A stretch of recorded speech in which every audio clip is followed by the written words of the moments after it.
Welcome to the New England and New York Real Estate Journal. I'm Rick Kaplan, your host, and my guest today is Roger Beaudoin. I probably didn't say your name correctly, or I dragged it out a little longer than it should have been. But but Roger is with Restaurant Rockstars and Hospitality Innovative Labs. And Roger is going to tell us a little bit about that first. Yeah, so I was in the restaurant business for about 23 years, where I actually owned and developed several concepts. And I had a lot of success in that business. And I own my own real estate in several of those concepts as well. I found a lot of appreciation value in that, in addition to, building a loyal following in my restaurants. But my wife had this brilliant idea. Well, actually, it was all founded on the fact that she had lived in a small town where we had our restaurants for about 11 years. And she one day said to me, that's it. We're selling our businesses, and we're selling our property, and we're selling our house, and we're going to get an RV and cruise the country and end up somewhere. And we're going to start a new company. And that's where Restaurant Rockstars came from. She said, you'll never know how much greater your life can be unless you have the courage to leave the shore. So you're talking, Rick, to an old school bricks and mortar restaurant guy, owned the real estate, was really happy just building those local businesses. And I'm an adaptable person. Once I have all of my needs met, and if I'm happy in a place, I'll stay there forever. My wife, the constant change agent, if she's not turning the furniture upside down every 3 days, she's not happy. So she says to me, we're going to sell everything. And that's exactly what happened. So we moved to Sun Valley, Idaho, because we're big skiers. And we started a company called Restaurant Rockstars, because she said, you've got all this knowledge in your head about running these successful businesses for so many years. And there's a lot of struggling restaurants out there that could use your help. Let's put some online courses together. Let's build an online business. And I'll bet you it could be a global business based on, the internet world. And that's exactly what happened. So we created a series of online courses, and yes, we've sold them in multiple countries around the world. And that was sort of the foundation of the business. But then I started industry speaking, working for not Chamber of Commerce's per se, but every state has a restaurant association. And I either do live webinars for them, or they invite me to their food shows. And then some of the largest food service suppliers in this country, the top names, invite me to their food shows, and I speak at that. And then I started personally coaching restaurants, and then we created our own podcast as well. And all this was her idea, She's like, and now we're going to start this, and now we're going to start that. And I'm a non-tech person. I don't consider myself to be extremely tech savvy. And when we started this, I didn't know the difference between a webinar and a podcast. And now we're suddenly in the podcast business. And so now we have a weekly podcast. So that's Restaurant Rockstars, sort of multiple income streams. Hospitality Innovation Labs is a complete and radical departure, because it is a technology company that specializes in hospitality business. So we work with hotels and restaurant groups and private clubs and that sort of thing. And we have a team of designer engineers that are in Seattle. We also have offshore talent in India. And obviously, if you've got a current challenge from a tech perspective, we'll develop digital applications or digital solutions to those problems. So that's what those two companies are all about. It's interesting listening to you, because I was in the retail business, bricks and mortar, you talk about. And I had a chain. I had about 20 something stores. And I sold that in 2012. And I've always been searching for something, but I always come back, that retail, I know the bricks and mortar. I don't want to go back to that, though, because it's a different business than when I started in it, right, than it is today. But you're kind of an inspiration, because you can reinvent yourself. You have to do something different. I'm constantly trying to reinvent myself, and I'm one of those kids that hasn't quite grown up and figure out what I want to do in life yet, And obviously I have a passion for hospitality because I'm still in it, but I do have a lot of diverse interests, and I go in a lot of different directions. But it's pretty satisfying to reinvent yourself and to think, I've got a mantra. There is no finish line, and you could be 80 years old and start a business, and it can be hugely successful. It really doesn't matter. I've known people in their elderly years that have gone back to law school just because. So I love there is no finish line. And that's certainly the case for all of us. What were those retail businesses that you owned, Rick? They were a cell phone chain of cell phone stores at the Oh, time. oh, perfect. Because initially I got into that industry in 1984 when they first turned it on. I happened to be able to have ins in a lot of car dealerships, Hmm. and they were looking to get into the car dealerships because that's where car phones were initially started. People installing them in their cars. So. I remember that. Yeah, the car phones, and they were big, clumsy Right. things before things got to be. Yeah, I Uh, mean, it used to take yeah, almost a whole day to install one phone. So it was a unique business and a very yeah, profitable type of business. for But sure. I can see that. but then things started changing, and it all started changing when that iPhone came out, and it wasn't for the better for retail. I think it's changed again since that time, but I'm glad I got out of it because retail it was a difficult time for retail in all avenues. So uh, now things have changed for that, but I don't think I want to go back to it. That's like me. It's like, I'll tell you another story because I was out of the restaurant business for many years, as I mentioned. But then my former business partner says to me, everything we've ever done, we've always made money together. Let's start another business. And this was shortly after I moved back from Idaho. And we started looking at different commercial properties, multi-unit apartments, commercial spaces. We looked at a number of different deals.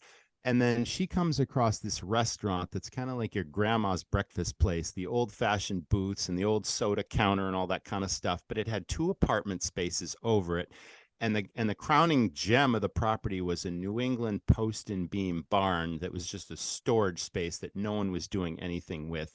So we had visions of, running this breakfast place and getting that a little bit more profitable than it was, and then turning our attention to the barn and turning it into a really cool bar concept, with outdoor space for acoustic entertainment and the Italian lights strings hanging over the courtyard and opening up the big garage doors of the barn and having the bar and, that whole thing. That was the vision. And then the pandemic hits maybe 6 months after we buy this property. And we go through 2 years, of challenge, as much of so many industries did. And obviously those plans got put on hold and ultimately we sold again. But that experience, even though it was good for me to be in touch with who the people we're trying to reach now that are restaurant owner operators and general managers, we kept our finger on the pulse. But it was 2 years of hell, and I never want to own a restaurant again. Now I'm just Yeah. happy helping others run them more successfully. But same thing. Yeah, so you never know. I mean, everyone listening, obviously your life takes a different direction sometimes unexpectedly, and you got to go for the ride. And Yeah, I there's a mean lot of I opportunity. ended up doing this. I do the podcast. I put on the events like you spoke at the Right. other Exactly. last week or 2 weeks ago. That But was well done. Well yeah, done event, Rick. yeah. Well, I do about maybe 8 of those a year. I used to do almost 18, but I'm getting too old. That's quite a schedule. Boy, to Yeah, keep all those balls in the air, because it's 1,000 details, I'm sure, to put an yeah, event like that together successfully and not miss any. You're like the major event planner. The only thing is you don't have right. the bride like down breathing down your neck, like at a You know, wedding. it'll be easier if it was in one location, but it's all over New England and New York. Yeah. It was a little bit of a challenge, but So that means you're working with a lot of different people all the time, and you're relying on them for certain pieces to come together. But you're a very organized guy, so I'm sure you yeah. pull Well, things off of that most hitch. of the time, I was right before the pandemic. I just hired someone to help me, and then all of a sudden, the sky fell out. Timing Everything. is everything. Yeah, and I converted it to going from live in-person events to a webinar based event. So we were doing okay for that 2 years, but everyone got tired of it. Everyone wanted to go back to in person. Well, we did the same. When the pandemic hit, and the major restaurant shows that usually happen. There's a big one in Boston, of course. The major one just happened in May in Chicago, the National Restaurant Association show, but all those got shut down. So therein lies the webinar. A partner and I got together and we started doing virtual restaurant training shows to replace what was lost. And even though the pandemic is over and live events have returned, we're still doing a series. Every quarter, we do another webinar for the hospitality and restaurant industry. Well, we kind of got away from what you do. But let's go back, because I was talking to you before we started this podcast about some of our clients that own quite a bit of real estate, but their basic real estate ownership are restaurants, and that's how they started to own they would they would want to buy all of their properties before they would open them, and they had a small portfolio of leases, but the majority of them, their main business was the real estate. And I can name a couple of them. I think 110 Grill is like that, the 99 Restaurant. So, and that's a big New England chain, of course. 99, yeah. They're everywhere. Yeah. And so, when you're talking about mentoring some restaurant owners, or training the leadership in the management, are you talking to them about what they should do as far as owning or renting or leasing properties? Yes, I do. In fact, that word exit strategy comes to mind because a lot of people get into this business. A lot of them get into this business without experience per se. This is perceived to be a glamorous business. Obviously, the majority of this industry rents versus owns the space, but I always recommend to control your destiny, to think down the road, to think about what's possible, because, well, I could tell you stories. I mean, here in Portland, Maine, where I'm located, there was a very successful Mexican concept that opened in downtown Portland. They had a fantastic location, major intersection, drive-by traffic, neighborhood traffic. They had great margaritas, great food, great service, a really strong brand that they built over a 5-year period in this location. Everything is roses until they get a letter from the landlord that says, I'm not renewing your lease. I'm going to tear the building down and build condos, because there's a highest and best use to property, of course. And what did they have to do? They had to move several communities away, probably 10 or 12 miles away from that location, and start all over and rebuild that business, because the majority, a large portion, was that neighborhood traffic. And, they didn't have a lot of parking, but they had some. But a thriving business that starts all over again. They didn't build any equity in that property because they didn't own, obviously, and then they had to rebuild their business. So, yeah, I mean, it's not always possible to own, but keep your ear to the ground and see what's possible. If a space comes up that's local, and if you've got a track record and a successful business, it's not a bad idea to explore owning the real estate. And I always recommend that if it's possible, or even perhaps purchasing the building that you're in or the space that you're in, if that person wants to exit that particular property for whatever reason. So there's always options out there, but a lot of people I work with are just, I'm opening a restaurant and I'm going to put it in this space. And my best advice to them is, don't run a restaurant, run a business and build a brand. And those are two entirely different things. And if you've got a brand, then the value of that business is so much greater than just Joe's Restaurant, because so many people that want to get into this business, they might be chefs, they might be other people that don't care about your brand. They just care about that location. I'm going to put my name on the door, and I'm going to change the menu, and I'm going to do this concept. And after building, your business for 5 years or more, what do you really have to sell? Some, pieces of furniture and equipment, and you walk away with nothing in your pocket. So yeah, that's always a recommendation for sure. It's funny you talk about that, because I just heard this past weekend about this very popular restaurant in Stoughton, Mass. It is a breakfast and lunch spot, and they closed. They were shut down by the state for non-payment of taxes. Mm-hmm. And I just don't really understand that fully, how that could happen when you have a popular restaurant. People are waiting in line to get into the place. Yes. The food is always good. The service is always great. Everyone, the operation looks like it's running perfectly. To the outside untrained eye, perhaps it does, but there's a couple of answers to that, and that is systems, and mostly financial systems. And I can't tell you how many restaurants I've worked with that don't take a regular inventory. They couldn't tell you what their food, beverage, or labor costs are. They're filling their seats. They're busy restaurants, but they're not making any money. And that's one of the biggest reasons for failure. Cash flow. This is a low margin business. I think before the pandemic, they said a restaurant was doing well if it rang a net profit of 10 to 12%. Obviously, that's 10 to 12 cents for every dollar of sales. There's not a huge margin in that. And now post-pandemic, there's a lot of restaurants in the 5 to 8% range and even lower. And again, they're filling their seats, but the value proposition is being lost because with rising costs, food and labor costs are at an all-time high, but you can't necessarily continue to raise your menu prices because suddenly the guest doesn't see value in paying $25 for an eggs Benedict anymore, or whatever you happen to be selling. Right. So you're stuck between a rock and a hard place. But the key is a menu design where every item is contributing a very similar profit. And I don't know if this is an important topic for you. I can tell you a little bit more detail on that or not, but there's a lot of restaurants that lower profit items are taking sales away from the higher profit items, what they could be selling, but they don't know what's the most profitable versus the least profitable. They just got a menu and they're filling their seats, spinning their wheels, wondering why the bank account isn't growing. And that's probably the biggest needle mover right now. So that's what we help. We try to help restaurants do a complete menu re-engineering based on that fact. Well, and that also brings up a problem that I see is that, some restaurants you go in and their menu is enormous. They have everything under the sun. It's almost like the old-fashioned diners where you can get almost everything from breakfast, lunch to dinner, and from a steak to pancakes.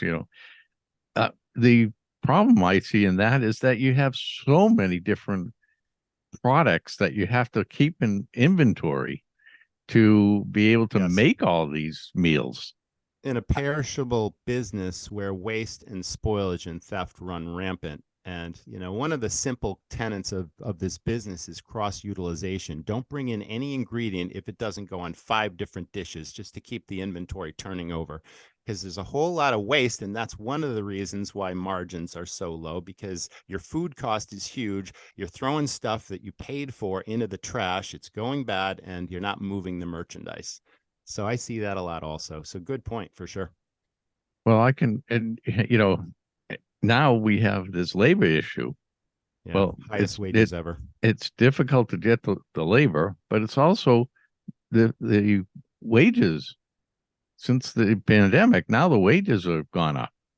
And some restaurants still can't find people, even though they're paying upwards of $20-something an hour for line cooks. And that's without experience. Experienced people expect even more.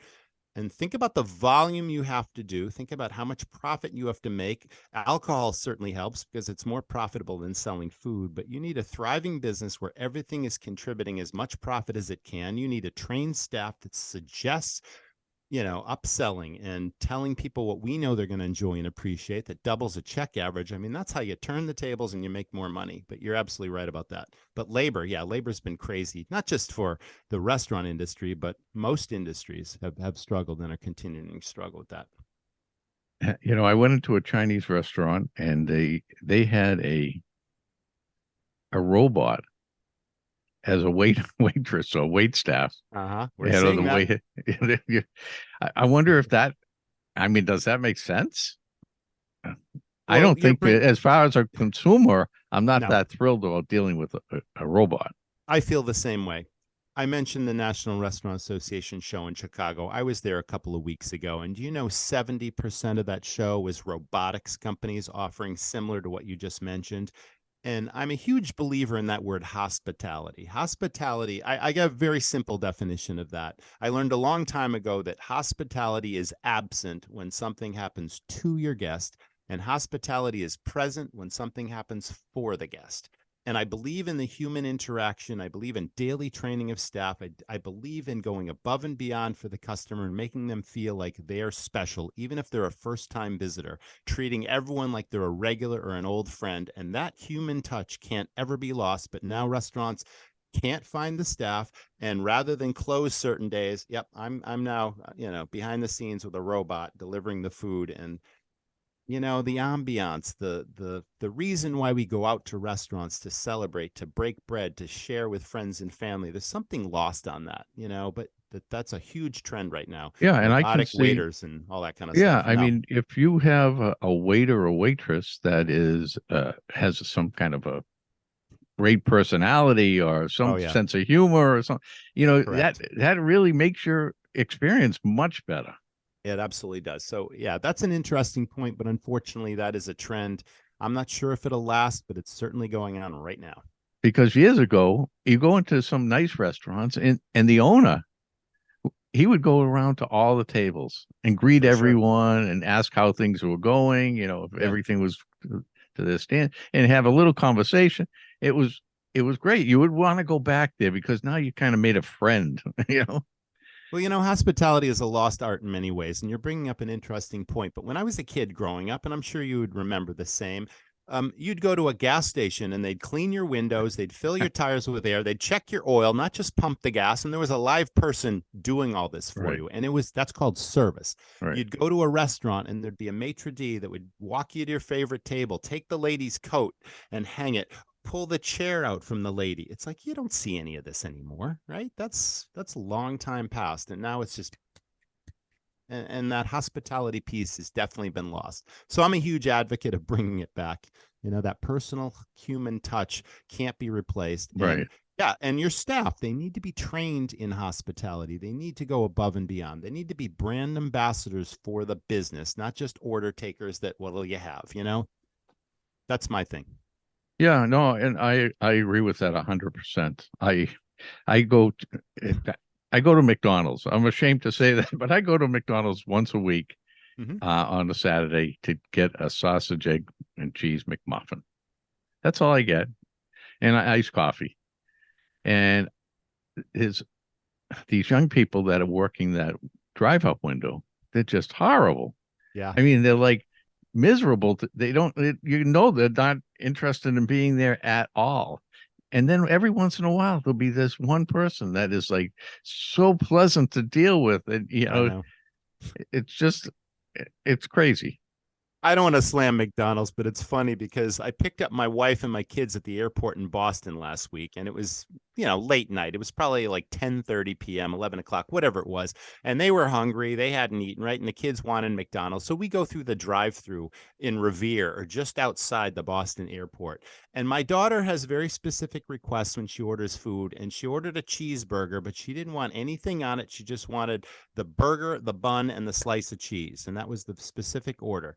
Thankfully, we check when they hand you the bags. It's like my kid's digging through and she pulls out the burger. She got the bun and she got the cheese, but there was no beef patty on it. So we're like, where's the beef?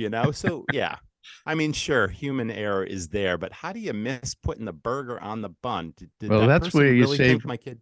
Yeah. that's where you save costs and, that your Oh yeah. profit margins go up from when you don't Yeah, put in the, exactly. Anyway, that happened to us last week. So I hear you. yeah. So, is it beneficial for someone that gets into the restaurant business if it's a lower end to scale it, or even a higher end?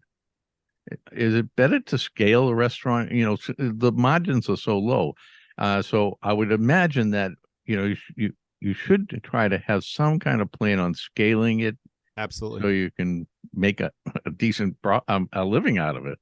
Well, yeah, that's where, I mean, there are a lot of small restaurant chains and restaurant groups that have 4, 5, 6, 7 locations, and that's scaling to some extent. And then obviously, you can become a franchisee and own multiple franchises of a successful brand, and that's scalable. But the average person getting in this business, the mom and pop that opens one store, doesn't have the business acumen to scale that business, doesn't have the financial skills, the business skills, the people skills, the marketing skills, the service skills, like all of those things. I call this business 1,000 details. So, I mean, that's one of the reasons why I was successful. I put business skills into a business that isn't traditionally run by MBAs. And then I scaled it and I opened multiple locations and I optimized my profit in each place. And I trained my team to run the place as if they owned the place and they were incentivized to do so. So I worked on the business in the beginning, so I didn't have to work in it later. And too many restaurant owners, the business is running them. They're not running the business and they're not systemizing it. But the way to scale it, obviously, is to systemize one location as if you were a franchise, because everything is dialed in, and then you go on to the next one and the next one, and then you just can control the big picture from 30,000 feet, and you rely on your best people to run that business in your stead, and then obviously you spot check. But it was so gratifying to me to be a customer in my restaurant years while I owned it, where I didn't work there anymore. It's like I had my hand on the financials and I was in charge of the marketing, and I loved doing that stuff. That was kind of my forte. But I love just being a customer, just sitting there and watching the staff shine and the guests having great times. And that was really gratifying. And interestingly, I'm sure I that go is. back now. Yeah. I go back to that place now, Rick, after not owning it for almost 10 years. And I had a 90% retention rate of staff just based on this training I'm talking about. And, a lot of those people that worked for me are still there 10 years later. And I walk in like it's old times. Right. And that continues to be gratifying to see the place running like it did. And the new owner was smart enough not to fix what wasn't broken. Right. He made some changes, but all the key stuff he kept because he knew that it worked and it didn't need to change. But the people are the foundation of any business, and turnover in the restaurant industry is far too high, mostly because that training system is lacking, and people, aren't they're not led. They're managed.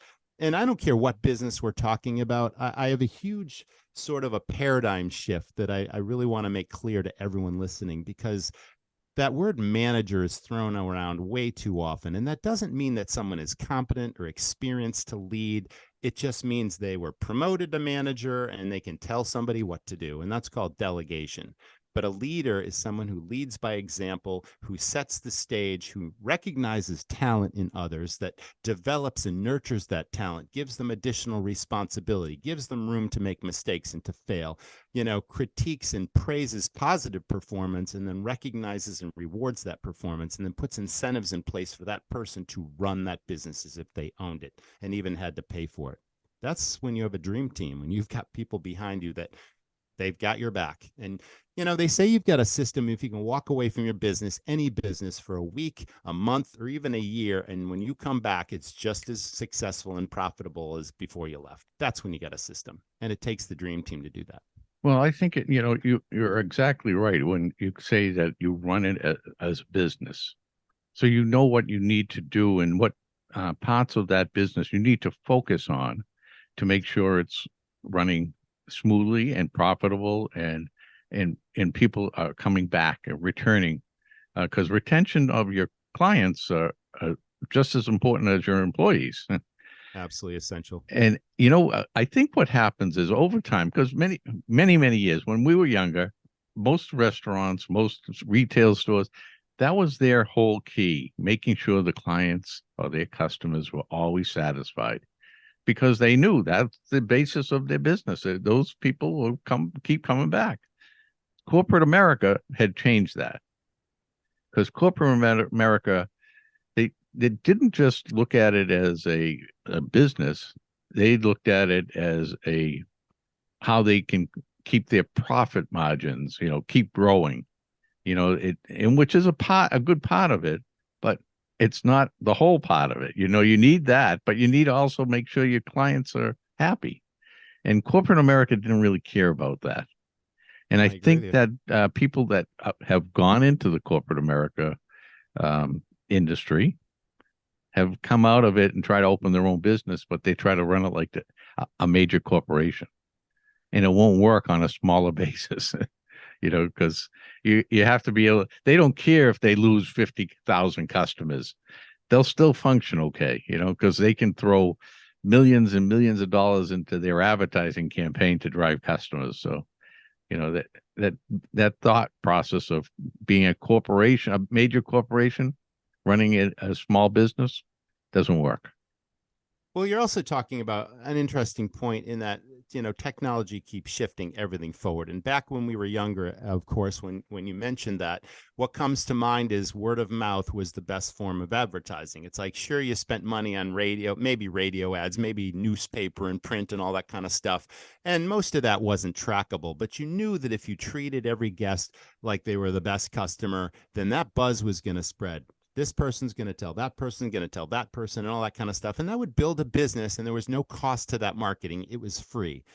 And now it's a dangerous thing, because if you give bad service or a bad meal, most people may not complain about it. But now in the age of online reviews and Yelp and TripAdvisor, that's how so many people find any business, really. It's like you're going to look at the reviews before you even think about going there. And there's a lot of restaurants getting a lot of bad reviews right now that they're not managing. They're not responding to those negative reviews. They're not making it right for the guest. They're not. And then think about how much business is lost that you never see, that is lost, that'll never come back because of those reviews. And that's a dangerous thing right now. So every guest, experience has to be amazing. And as to the extent that it's possible. And sure, human error will always be there and mistakes will happen, but how you address those problems and how you stay on top of those details obviously is the key to your success. Also, things keep changing though, and now we got robots doing it. Yeah, but we have social media too. That's dangerous. Right. Because it works. It's a double-edged sword, because someone can say and rave about the place. It was the best experience I ever had. And then you've got the next person that can go into 4 paragraphs of how bad the place was, and you're right. You, as any type of business, as a business owner, if you don't react to that negative comment and try to turn it around and try to make that client happy in some way, you're going to have that negative comment going out to everyone, and people won't see that you are a responsible business owner. You're trying to make things right, so it's probably, I'd say, more difficult now. Therein lies that word empowerment again, because if your staff are empowered to make the right decisions using good, solid judgment, they can head things off at the pass immediately at the table. What a bad impression it is when something goes sideways and the person says, oh, wait, I got to go call my manager. So now that guest that has a problem had to tell the person that served them, and now they got to go through the whole thing again, which is embarrassing because the manager comes over and has to make a decision. No, you make it right on the spot. Every person should have that judgment, be trained in, what's best for the business is important, but what's best for the guest is repeat business, of course, and what they're going to tell their friends, and the online media and the social reviews and everything you're talking about. But that's the difference. If your people are empowered versus, I'm not paid enough to care, is right. Unfortunately, too many employees in this business aren't paid enough to care and aren't trained to, be given new opportunities. It goes back to that restaurant owner that would walk around and greet every customer and make sure everything was right. But I got to give one restaurant that I go to every once in a while that I got to give kudos to, because it's Texas Roadhouse. Mm-hmm. They have I don't know if they call it the brand ambassador or the assistant manager or manager. They go around to all the tables and make sure everything was right. Which, there's that personal touch we're talking about. I think it's very important. Yeah, I think that, but I never see that at any other restaurants, unless there's a problem. We used to train every staff person. If a guest crosses your path or makes eye contact, you thank them for being there. And it was not uncommon for a customer to walk to the bathroom and be thanked by 6 different staff people on their way to the bathroom for coming into our restaurant. That makes an impression. Right. It's like, who does that? When does that happen? It's like, set yourself apart from the competition, but make sure it's genuine and not some canned thing. And that's where the hospitality comes in. If people really care about doing their job well and going above and beyond and pleasing the guest and thanking them and inviting them back, that goes a long way. So that's different, but we did it. Yeah, that's makes you stand out of the crowd. You're going to be a lot different than the restaurant down the corner.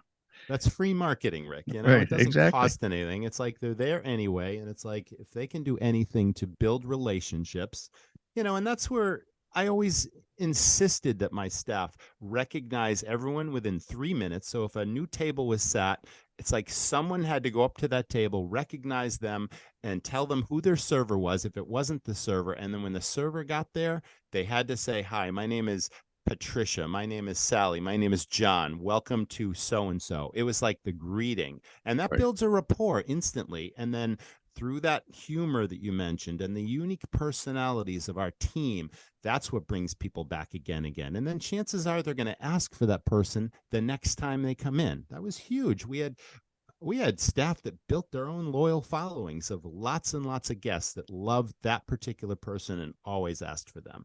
And obviously the tips and the gratuities went up with that whole equation. But it was Exactly. genuine. Right.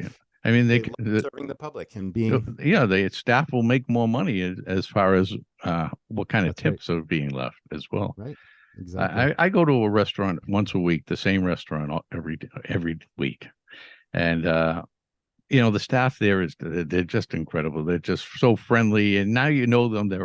We know them personally. They're calling by their first names. And every once in a while they'll put something on the table that you didn't order, and they said, "No, this is on us. Enjoy." Something like that. So we just love going there. Of course. Well, that's called affinity. I love that word. Not everyone uses that word, but to me, affinity is a powerful sense of loyalty or belonging to a business where you feel like that's your place. That's the place I go to. That's a place I tell other people about. It's that Cheers formula. I love that TV show Cheers, Right. right? People want to go where everyone knows their name and they feel Exactly. special. And that is what it's about. That's affinity right there. And Yeah. then there's something that plays into that called the lifetime value of a customer. It's so expensive to keep marketing trying to get new guests in the door. When you think about you create an impression on someone and they love your place and they come back again and again and again every week, every month, like you, for years and years and years. Think of the value of that versus just turning and burning people and constantly trying to find them. It's funny you say that because I go to another restaurant that I first started going there, and I would just call for takeout, and the food was very good, but I never really sat there and ate. But whenever you order, you have to order by name. You have to leave a name, and when you go in, you just tell them, I'm here to pick up for Rick. So whenever I go in there, I'll pick up this order, and I don't know any of the people there. Because I don't go there that often. But I pick up the order and I'm leaving, and I hear the bartender and the waitress. They say, "Thank you, Rick." They all picked up my name and they thank you. Yeah, which I thought that was great. Now I like feel that like, a oh, lot. they must know me now. I think everyone wants to feel that way. Yeah. Very few people want to just be anonymous. It's like that little bit of recognition, I think, goes a long, long way. And it certainly adds to the experience. Obviously, you want your food to be great and the ambiance needs to be comfortable and relaxing and all that sort of thing. But I believe the service is really the most important thing. And recognizing people is a key foundation of that service. Well, we're running out of time. So before we go, I just wanted to mention a couple of other things because I have a couple of people that I work with. One is Sal Lapoli, and I know Sal. Sal. I know Sal. Yeah, He was on my podcast years ago. Sal's Pizza. yeah, Sal's Pizza, I know Sal. and Salvatore's. Yes. And Sal was telling me a story once about how he started in it. Because he wanted to get into the pizza business, so he got a job working at a pizza place, and they learned how to make the pizza. And because his whole idea was to scale the pizza places, which he did. Yes. And now he's a major real estate developer.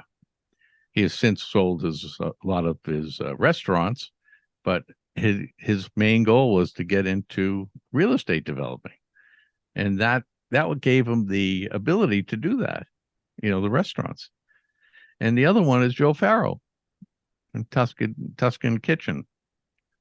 Yeah, that's up in my neighborhood here, and he's just opened. Obviously, the Sicilian Grill, I believe, is his latest restaurant. Oh, I'm not sure. Grill. Well, yeah, actually, right. Joe was on the panel event before you came in on that, and I just missed him. Sure, Portsmouth. One of his restaurants is literally a 9-iron shot down the street from from where I'm speaking to today. So yeah, we're Yeah, but frequent guests there. he's been very successful with his restaurants Absolutely. as well. And now Mhm. he built this Tuscan village in Salem, New Hampshire, which is enormous. It used to be the Rockingham racetrack. No kidding. That is Yeah. a big property, isn't it? Oh yeah, it was enormous. But he built condominiums, apartments, a retail area. He put up a hospital. Not it's not a hospital, but it's a Mass General medical building. And he's still growing with it. But that's it. That led him to that as well. But I'm he always in also awe has of the people like passion. that. He has the passion for the restaurants as well. So Well, yeah, I think you need to, but all of those businesses have hospitality at their heart.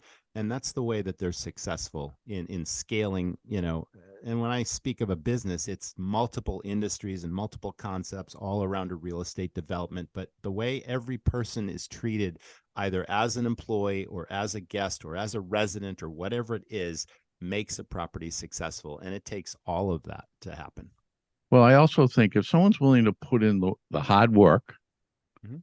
of running a restaurant and having a great concept and like we talked about the operation, with the right people managing and leadership and the getting your retention of your clients as well as your employees. If you get all that and you can scale that to a point where you want to build some kind of an empire, that will give you the ability down the road to be able to expand into other things.